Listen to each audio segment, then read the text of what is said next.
কাজ। নিয়োগে স্বচ্ছতা আনতে উদ্যোগ মুখ্যমন্ত্রী শুভেন্দু অধিকারীর। নতুন নিয়োগ নীতি আনছে রাজ্য সরকার।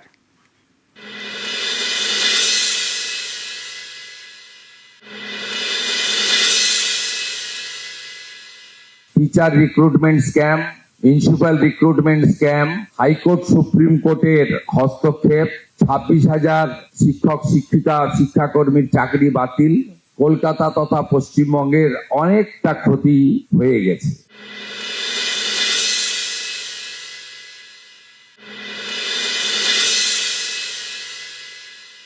আমরা চাই যে ওরালের নাম্বারটা একটু কম করে স্বচ্ছতার সঙ্গে যাতে আগামী দিনে রিক্রুটমেন্ট হয়। আমরা আগামী অ্যাসেম্বলিতে রিক্রুটমেন্ট পলিসির জন্য নতুন আইন করা দরকার, সেটা করব। তৃণমূল জমানায় নিয়োগ ঘিরে নজিরবিহীন দুর্নীতি দেখেছে রাজ্যবাসী। শিক্ষক শিক্ষাকর্মী থেকে পুরকর্মী সমস্ত নিয়োগেই দুর্নীতি। কোটি কোটি টাকার এই নিয়োগ দুর্নীতিতে রাজ্যের শিক্ষামন্ত্রীকে জেলে যেতে দেখেছে বঙ্গবাসী। এই দুর্নীতির কারণেই চাকরি হারিয়েছেন হাজার হাজার ছেলে মেয়ে। 26-এর ভোটের ময়দানে বিজেপির অন্যতম প্রতিশ্রুতি ছিল স্বচ্ছ নিয়োগ নীতি। ক্ষমতায় এসে সেই প্রতিশ্রুতি পালনেরই উদ্যোগ নিলেন বাংলার প্রথম বিজেপি সরকারের মুখ্যমন্ত্রী শুভেন্দু অধিকারী।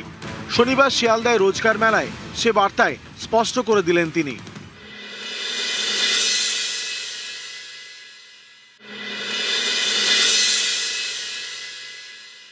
আমরা চাই যে ওরালের নাম্বারটা একটু কম করে স্বচ্ছতার সঙ্গে যাতে আগামী দিনে রিক্রুটমেন্ট হয় এবং তার স্কোর রিক্রুটমেন্ট বোর্ডগুলো ওয়েবসাইটে দিয়ে দিতে পারে।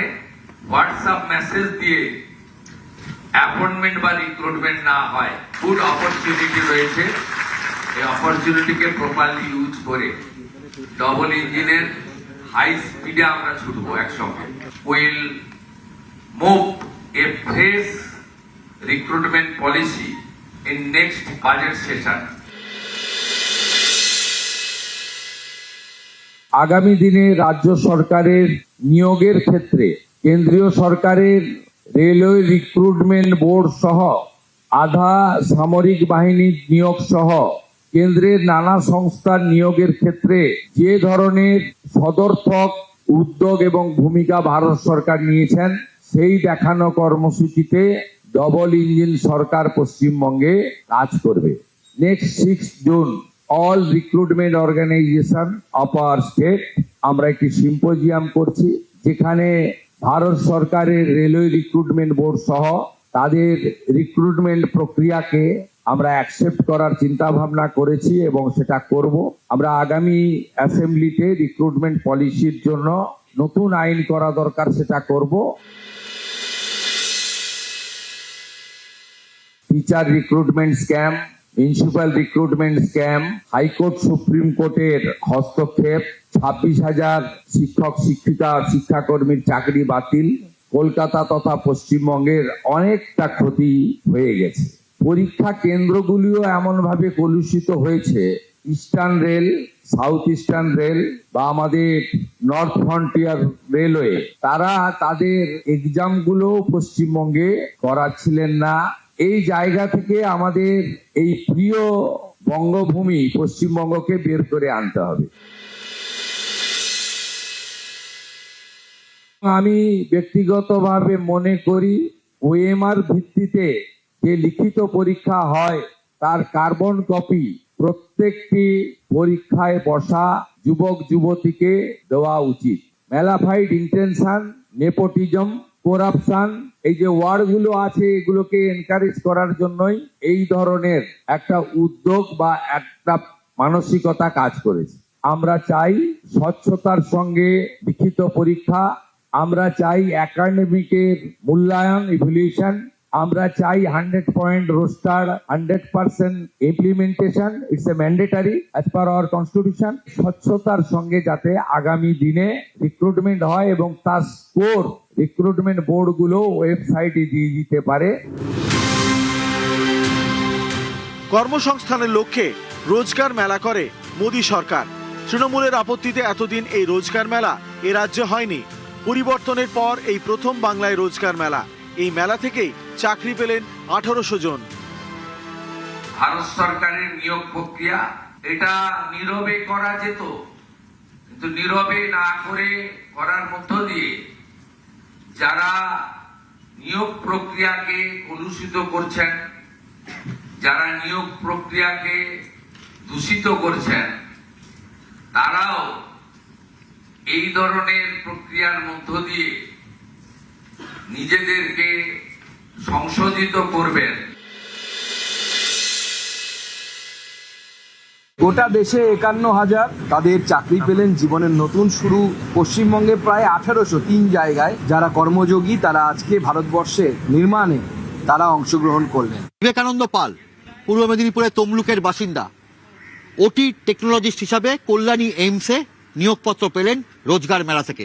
সত্যি খুব ভালো লাগছে, কেননা এখানে স্টেটে অনেক দিন ধরে রিক্রুটমেন্ট ছিল না। এইমসে রিক্রুটমেন্ট হচ্ছে আমাদের এমসিআরই মাধ্যমে, তো এমসিআরই বছরে 2বার করে তো হচ্ছে, খুবই ভালো লাগছে। হ্যাঁ, এইমসের মতো জায়গায় নিজে সার্ভিস দেবো মানুষকে, খুব ভালো লাগবে। খুবই ভালো লাগছে, মনে হচ্ছে সত্যিকার একটা পরিবর্তন আসে। ব্যাংক অফ বরোদা জয়েন করছি, ভালোই লাগছে। আমাদের পশ্চিমবঙ্গ সরকার প্লাস আমাদের সেন্ট্রালের গভর্নমেন্ট সব মিলেমিশে একটা ভালো পরিবেশ, ভালো আবহাওয়া তৈরি করুক, যাতে আমাদের দেশের ভালো হয়, বাংলার ভালো হয়। আর কি চাই, এটাই চাই আমরা। নিউজ 18 বাংলা।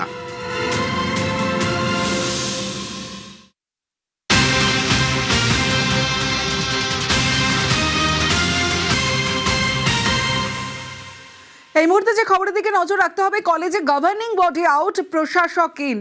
417 কলেজে প্রশাসক নিয়োগ উচ্চ শিক্ষা দপ্তরে। 417 কলেজের গভর্নিং বডি ভেঙে দিল উচ্চ শিক্ষা দপ্তর। আরো বিস্তারিত জানাবে সোমরাজ। যে 417টি কলেজের গভর্নিং বডি অর্থাৎ পরিচালন সমিতি ভেঙে দেওয়া হলো, তার জায়গায় অ্যাডমিনিস্ট্রেটররা আপাতত কলেজের প্রশাসক হিসেবে দায়িত্ব পরিচালনা করবেন। তুমি জানো যে রাজ্যের কলেজগুলিতে বর্তমানে ভর্তি প্রক্রিয়া চলছে, অনলাইনে ভর্তি প্রক্রিয়া চলছে স্নাতক স্তরে, এবং বেশ কিছু কলেজে স্নাতকোত্তর স্তরেও ভর্তি প্রক্রিয়া শুরু হবে। তাই এই পরিস্থিতিতে দাঁড়িয়ে কলেজের অ্যাডমিনিস্ট্রেটর না থাকলে কলেজের প্রশাসন পরিচালনার ক্ষেত্রে সমস্যা তৈরি হতে পারে। সেই কারণে উচ্চশিক্ষা দপ্তরের তরফে সিদ্ধান্ত নেওয়া হলো যে গভর্নিং বডি নয়, তার বদলে অ্যাডমিনিস্ট্রেটর হিসাবে কলেজের কাজ চালানো হবে। 417টি কলেজের জন্য উচ্চশিক্ষা দপ্তরের আধিকারিকদেরই আপাতত অ্যাডমিনিস্ট্রেটর হিসেবে দায়িত্ব দেওয়া হলো, এবং দ্রুত এই নির্দেশ কার্যকর করতে বলা হয়েছে উচ্চশিক্ষা দপ্তরের তরফে বিভিন্ন কলেজগুলিকে। বেশ। শুভেন্দুর পাশে নন্দীগ্রাম, নন্দীগ্রামের পাশে শুভেন্দু অধিকারী। আগামীকাল নন্দীগ্রামে যাচ্ছেন মুখ্যমন্ত্রী শুভেন্দু অধিকারী। শহীদ পরিবারের পাশে দাঁড়াবেন মুখ্যমন্ত্রী শুভেন্দু অধিকারী। ঠিক কি কর্মসূচি জানাবে সুজিত ভৌমিক রয়েছে আমার সঙ্গে। সুজিত, মূলত নন্দীগ্রামে রয়েছে শুভেন্দু অধিকারীর সম্বর্ধনা সভা তমশ্রী। সেখানে তিনি কৃতজ্ঞতা এবং ধন্যবাদ জানাবেন নন্দীগ্রামবাসীকে। তবে গুরুত্বপূর্ণ বিষয় যেটা, তা হলো জমি আন্দোলনের মুখ শুভেন্দু অধিকারী। তিনি কিন্তু আন্দোলনকারীদের ভোলেননি, এটাই কিন্তু জানান দেবেন আগামীকাল আরো একবার। কারণ কালকের সভায় নন্দীগ্রামের শহীদ পরিবারের সদস্যদের শ্রদ্ধা জানাবেন মুখ্যমন্ত্রী। নিহত জমি আন্দোলনকারীদের পরিবার পরিজনদের নন্দীগ্রামের মঞ্চে দাঁড়িয়ে শ্রদ্ধা ও শুভেচ্ছা জানাবেন তিনি। জমি আন্দোলনে যোগ দিয়ে মৃত্যুবরণ করেছেন নন্দীগ্রামের বহু মানুষ। জমি অধিগ্রহণ বিরোধী আন্দোলনে যোগ দিয়ে 2007 সালের 14ই মার্চ হোক কিংবা 3 জানুয়ারি 10ই নভেম্বর, সব ঘটনায় যখন যারা বরণ করেছেন তাদের পরিবার পরিজনকে মঞ্চে তুলে তিনি সম্বর্ধনা জানাবেন। তাকেও সম্বর্ধনা জানাবেন নন্দীগ্রামের মানুষ। কারণ নন্দীগ্রামে সঙ্গে যার নাম একই সঙ্গে উচ্চারিত হয়, সেই শুভেন্দু অধিকারী আজ মুখ্যমন্ত্রী। সেই মুখ্যমন্ত্রীর আজকে যে হওয়ার পর কালকে বড় সভা, সেখানেই তাকে কিন্তু সম্বর্ধনায় এলাকার মানুষজন জানাবেন। তো যদিও তিনি মূলত এই সভাকে মনে করেন ধন্যবাদ জানাবেন, ধন্যবাদ জ্ঞাপন সভা। কারণ নন্দীগ্রামবাসীকে তিনি বারে বারে ধন্যবাদ জানান, কৃতজ্ঞতা জানান। সেই কর্মসূচি এবং সেখান থেকে হলদিয়ায় আসবেন উন্নয়ন বিষয়ে এক বৈঠক করতে তমশ্রী। বেশ। মুখ্যমন্ত্রী মানে নন্দীগ্রামের ঘরের ছেলে, নন্দীগ্রামের সঙ্গে যার আত্মিক যোগাযোগ, মুখ্যমন্ত্রী হওয়ার পর নন্দীগ্রামে আসছেন। রবিবার নন্দীগ্রামের মানুষকে তিনি এখানে শ্রদ্ধা জানাবেন, প্রণাম জানাবেন, শহীদ পরিবারদেরকে তিনি শ্রদ্ধা নিবেদন করবেন এবং নন্দীগ্রামবাসী তাকে সম্বর্ধনা দেবেন এখান থেকে। তারই প্রস্তুতি স্বরূপ আমরা এখানে এসেছিলাম। নন্দীগ্রামে যেমন কথা তেমন কাজ। কেন এই কথা বলছি? কারণ জোড়া ব্রিজ তৈরির প্রতিশ্রুতি দিয়েছিলেন মুখ্যমন্ত্রী, আর নন্দীগ্রামে ব্রিজ প্রতিশ্রুতি পূরণে তৎপর প্রশাসন। কি তৎপরতা চোখে পড়ছে, কি এখনো উদ্যোগ নেওয়া হয়েছে জানবো। তার আগে জানাই রাখি, নন্দীগ্রামের সঙ্গে হলদিয়া মহিষাদল জুড়তে ব্রিজ। আজ নন্দীগ্রামে 4 জায়গা পরিদর্শন বিডিও সেচ দফতরে। প্রশাসনের উদ্যোগে খুশি নন্দীগ্রামের বাসিন্দারা। কি বলছেন দেখুন। আমরা চাইছি যে যত শিগগিরই হোক বিজেপি সরকার এসছে, আমরাও চাই ওনারা পরিবর্তন আনুক, একটু কর্মসংস্থান আনুক। ওনারা কিছু মানে যারা এখন বেকার আছে তাদের জন্য কিছু করুক। এখানে ব্রিজ হলে অনেকেরই উপকার হবে, কর্মসংস্থানও হবে, যাতায়াতেরও সুবিধা হবে। তো আমরা এটাকে খুব আনন্দের সাথে সাদরে গ্রহণ করছি। জমি দখলের অভিযোগে গ্রেফতার তৃণমূল কাউন্সিলর। ধৃত কোন্নগরের 20 নম্বর ওয়ার্ডের কাউন্সিলর বাবলু পাল। বাবলু পালকে গ্রেফতার করা হয়েছে। জমি দখলের অভিযোগে গ্রেফতার তৃণমূল কাউন্সিলর। ধৃত কোন্নগরের 20 নম্বর ওয়ার্ডের কাউন্সিলর বাবলু পাল। সরকারি জমি ওই পার্টি অফিসটা কালকে ভাঙছেন না? হ্যাঁ ঠিক আছে, আপনি এত ভালো মানুষ, আমি আপনাকে পরশুদিন সময় বলুন, টাইম বলুন। পরশুদিন সকালবেলা জেসিবি আসবে এবং এটা আমি বলে রাখি,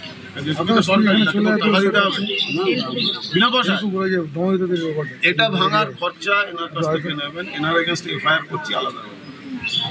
এটার খরচা এনার থেকে নেবেন। তৃণমূলের অফিসের ভাঙার খরচা আপনি তৃণমূল থেকে রিকভার পার্টি আপনি নোটিশ দেবেন, সে টাকা তোলার দায়িত্ব আমার, নাহলে আমি তৃণমূল পার্টির এগেনস্টে কেস সুব্রত বক্সিলাম, আমি পার্টির সভাপতি। খোকন পাল দীর্ঘদিন যাবৎ ও তৃণমূলের কাউন্সিলর, ও সেই প্রভাব খাটিয়ে 20 বছর ধরে এখানে একটা বেআইনি ব্যবসা চলে যাচ্ছে সরকারি জমির উপরে, এবং সিন্ডিকেট ব্যবসা, এবং খোকন পালের অবৈধ প্রমোটিং ব্যবসাও আছে। শুধু তাই না, খোকন পালের আরও অনেকগুলো গুণ আছে। ও যেরকম রেল লাইনের ধারে ও জমি সব 2 নম্বর কাগজপত্র বানিয়ে ও জমিগুলোকে সব সেল করেছে দিনের পর দিন। এখানে সরকারি খাস জমিতে তৃণমূলের বিরাট অফিস। এই খোকন পাল নামে একটি ব্যক্তি, তিনি বলেন যে ওনার এক পকেটে পুলিশের সাব ইন্সপেক্টর রয়েছে, আরেক পকেটে স্বপন দাস চেয়ারম্যান রয়েছে। ও পকেটগুলো আমি বন্ধ করে দিচ্ছি, সেলাই করে দিচ্ছি। সো এনার এগেনস্টে প্রপার কেস রেজিস্টার হচ্ছে। সরকারি জমি বেদখল করে রেখেছিলেন 20 বছর। যেগুলো ডেমলিশ হবে এগুলোর পুরো খরচা, সরকারি খরচা আমি ওনার কাছ থেকেও নেব, তৃণমূল কংগ্রেস থেকে নেব, এবং ভাড়া আদায় করবো যবে থেকে এটা তৈরি। টেকনিশিয়ান স্টুডিওর দিকে নজর রাখতে হবে। স্টুডিওতে বিক্ষোভ প্রতিবাদ। ফেডারেশনে অনিয়মের অভিযোগে ডিরেক্টরস গিল্ড থেকে স্বরূপ বিশ্বাসের নাম বাদ দেওয়ার দাবি গিল্ডের। ফেব্রুয়ারি মাসে অবৈধভাবে ডিরেক্টরস গিল্ডে ভোটের অভিযোগ, মেয়াদ শেষ হলেও পদে থাকার অভিযোগ। স্বরূপ বিশ্বাসের দিকে আঙুল ডিরেক্টরস গিল্ডের। আমাদের দাবিগুলোর মধ্যে একটা ডেফিনেটলি হচ্ছে আমরা রি-ইলেকশন চাই। তার মধ্যে একজন তো সবাই জানেন আমাদের পুরো ফেডারেশনের মাথা স্বরূপ বিশ্বাস, এবং হ্যাঁ উনি পদে আছেন এখনো। সেটা কি করে সম্ভব? আর 3টে সিনেমায় উনি অ্যাসিস্ট্যান্ট ডিরেক্টরে কাজ করেছেন, আমি জানি না, কিন্তু সেটা জানার জন্য আমরা হরনাথ চক্রবর্তীর সঙ্গে কথা বলতে চাই যে স্বরূপবাবু ওনার 3টে ছবিতে কাজ করেছিলেন বলেই এডি গিল্ডে ওনাকে ঢোকানো হোক। রিকোয়েস্ট করে দাবি করছি আপনার যে কোনো 3টে সিনেমা সিডি ডিভিডি আপনারা নিয়ে আসুন। ওপেনিং বা এন্ড ক্রেডিট টাইটেলসে স্বরূপ বিশ্বাসের নাম উঠছে।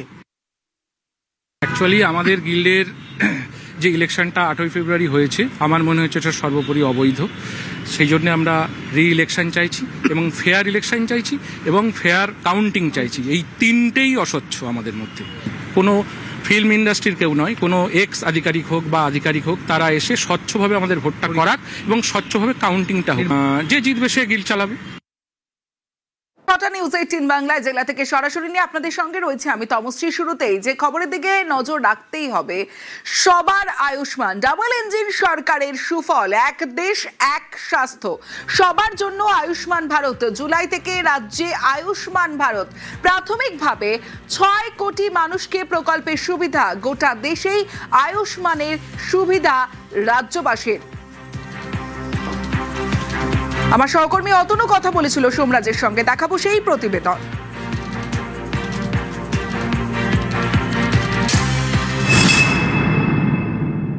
ডাবল ইঞ্জিন সরকারের সুফল, সবার জন্য আয়ুষ্মান ভারত। এবং সেই আয়ুষ্মান ভারত জুলাই থেকেই রাজ্যে। প্রাথমিকভাবে কত মানুষ তাহলে এই প্রকল্পের সুবিধা পাবেন? সোমরাজ আছে আমার সঙ্গে, কথা বলবো। সোমরাজ, যখন আয়ুষ্মান ভারত প্রকল্পের প্রথম ঘোষণা হয়েছিল বা বলা হয়েছিল যে এবার এই রাজ্যে আয়ুষ্মান ভারত হবে, তারপর থেকে বিভিন্ন সোশ্যাল মিডিয়ায় এবং বিভিন্ন জায়গায় কারা কারা আয়ুষ্মান ভারত পেতে পারেন তার বেশ কিছু লিস্ট, বেশ কিছু তালিকা, ক্রাইটেরিয়া সেসব ঘুরছিল। শেষমেশ সেই সব জল্পনার অবসান, সবাই পেতে পারেন আয়ুষ্মান ভারতের সুবিধা। হ্যাঁ দেখো, একদমই মুখ্যমন্ত্রী শুভেন্দু অধিকারী একটা বিষয় স্পষ্ট করে দিলেন। স্বাস্থ্যসাথীর অধীনে বর্তমানে 6 কোটি কার্ড রয়েছে, আর এই স্বাস্থ্যসাথী প্রকল্পের অধীনে যারা রয়েছেন সবাই ধীরে ধীরে আয়ুষ্মান ভারতের মধ্যে অন্তর্ভুক্ত হয়ে যাবেন। অর্থাৎ আয়ুষ্মান ভারতের সুবিধা সবাই পাবেন, এই বিষয়ে স্পষ্ট করলেন মুখ্যমন্ত্রী শুভেন্দু অধিকারী। শুধু তাই নয়, যারা নতুন করে আয়ুষ্মান ভারতের জন্য আবেদন করতে চান তাদের জন্য স্পষ্ট বার্তা দিলেন মুখ্যমন্ত্রী। 1 জুনের পর থেকে এনরোলমেন্ট প্রক্রিয়া শুরু হয়ে যাবে। অর্থাৎ যারা স্বাস্থ্যসাথী প্রকল্পের অধীনে যাদের কার্ড ছিল তাদের অটোমেটিক্যালি এনরোলমেন্ট শুরু হয়ে যাবে আয়ুষ্মান ভারতের অধীনে, এবং ধীরে ধীরে এই প্রক্রিয়া চলতে থাকবে। আয়ুষ্মান ভারতের সুবিধা সবাই পেতে চলেছেন, এবং এর জন্য জুন মাসে দিল্লিতে একটি ছোট করে অনুষ্ঠান হবে, যেখানে কেন্দ্রের স্বাস্থ্য মন্ত্রকের আধিকারিকরা থাকবেন, রাজ্যের স্বাস্থ্য মন্ত্রকের আধিকারিকরা থাকবেন, দায়িত্বপ্রাপ্ত মন্ত্রীরা থাকবেন।